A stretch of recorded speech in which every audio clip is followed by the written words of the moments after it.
Here at Moir Group, we love books, and I thought I'd share with you today 3 books that I've recently read that I took a lot from and I thought you might like. So the first one is called Hit Refresh, and it's by Satya Nadella. Satya is the CEO of Microsoft, and he joined Microsoft at a time when the company was struggling.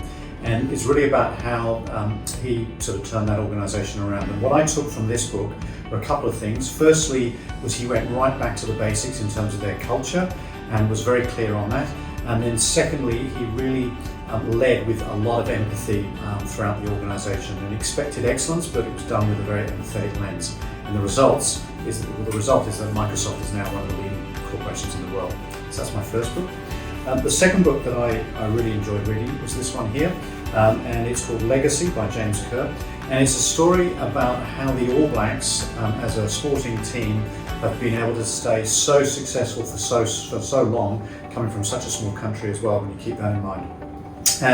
And again, he relates it back to business and some of the small things that they do. And what I took from this book, which I think is fabulous, is that the All Blacks have this ability to, when they think about pulling on the jersey, they're basically thinking about future, leaving the jersey in better state and leaving the team in better state than they took over. So to me, it's the future looking, and again, a lot of humility. So the leadership group are the ones that basically run everything. So it's the leadership group within the players, it's not the management. And also, the leadership group are incredibly humble in terms of what they do. So they're always the ones cleaning out the sheds at the end of the games and things like that. So it's a very grounding kind of atmosphere that they've developed. So that's the second book. And then finally, probably my favorite book when it comes to leadership and I suppose the values that I hold very dear within leadership is this book here by Doris Kearns Goodwin called Team of Rivals, and it's about Abraham Lincoln.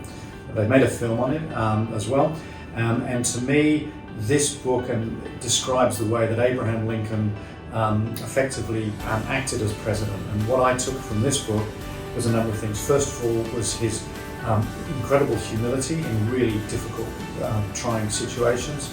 Secondly, his ability to look at issues from lots of different angles before jumping in and making a decision. And then when he made decisions, they were excellent decisions because they were well thought through. And thirdly, his ability to own his mistakes. He was always willing to admit where he'd gone wrong and often took on the blame for things that actually weren't back to him. And that engendered a lot of loyalty from all those around him. So that's probably my all-time favourite book. Hope you enjoyed it.